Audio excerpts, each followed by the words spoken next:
sore, kami dari kelompok 2 ingin mempresentasikan hasil kerja kami yang berjudul Sampling Audit. Perkenalkan, nama saya Yuliana Laos sebagai pemateri pertama. Materi pertama yang akan saya sampaikan yaitu Sampling Representative. Sampel representatif adalah sampel yang karakteristiknya hampir sama dengan yang dimiliki oleh populasi. Cara untuk mengetahui apakah sampel adalah sampel representatif adalah dengan melakukan audit lebih lanjut atas populasi secara keseluruhan. Sedangkan sampel non-representatif adalah sampel yang memiliki kesalahan non-sampling atau kesalahan sampling.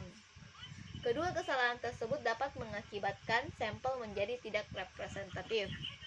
Risiko dari kedua kesalahan yang terjadi disebut dengan risiko non-sampling dan risiko sampling. Auditor memiliki dua cara untuk mengendalikan risiko sampling. Yang pertama, menyesuaikan ukuran sampel.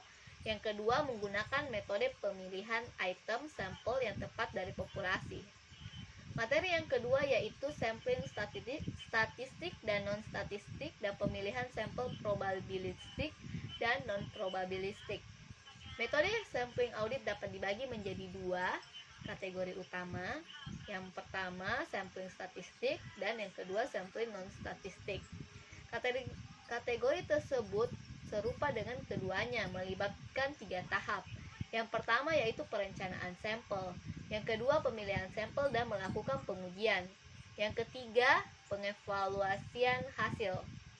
Sampling statistik berbeda dari sampling non-statistik dalam hal bahwa dengan menerapkan aturan matematika, auditor dapat mengkuantifikasi atau mengukur resiko sampling dalam merencanakan sampel dan dalam mengevaluasi hasil. Sampling non-statistik seperti auditor tidak mengkualifikasikan sampling. Sebaliknya, auditor memilih item sampel yang diyakini akan memberikan informasi yang paling bermanfaat dalam situasi tertentu dan mencapai kesimpulan mengenai populasi atas dasar pertimbangan. Materi yang ketiga yaitu metode pemilihan sampel probabilistik dan non-probabilistik. Probabilistik yaitu dengan cara sistem acak, yaitu tidak dengan pertimbangan. Sedangkan non-probabilistik yaitu dengan pertimbangan-pertimbangan. Kategori yang masuk dalam probabilistik yaitu adalah yang pertama tabel angka acak dan yang kedua angka acak yang dihasilkan komputer. Sedangkan non-probabilistik yaitu pos yang paling mungkin mengandung salah saji, yang kedua pos yang mengandung karakteristik populasi terpilih, dan yang ketiga yaitu cakupan nilai uang yang besar. Sekian dari materi pertama. Selanjutnya akan dilanjutkan oleh teman saya pada pemateri kedua. Perkenalkan, nama saya Erik Laos sebagai pemateri kedua.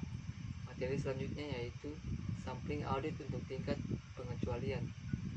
Auditor menggunakan sampling pada pengujian pengendalian dan pengujian substansi atas transaksi untuk mengestimasi persentase item-item dalam populasi yang memiliki karakteristik atau atribut kepentingan.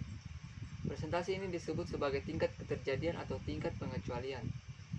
Auditor sangat memperhatikan jenis pengecualian dalam populasi data akuntansi, yaitu menyimpan atau deviasi dari pengendalian yang diterapkan klien. Yang kedua, salah saji moneter dalam populasi atas data transaksi. Yang ketiga, salah saji moneter dalam rincian transaksi saldo akun. Kemudian, sampling non-statistik dalam pengujian pengendalian dan pengujian substansi atas transaksi.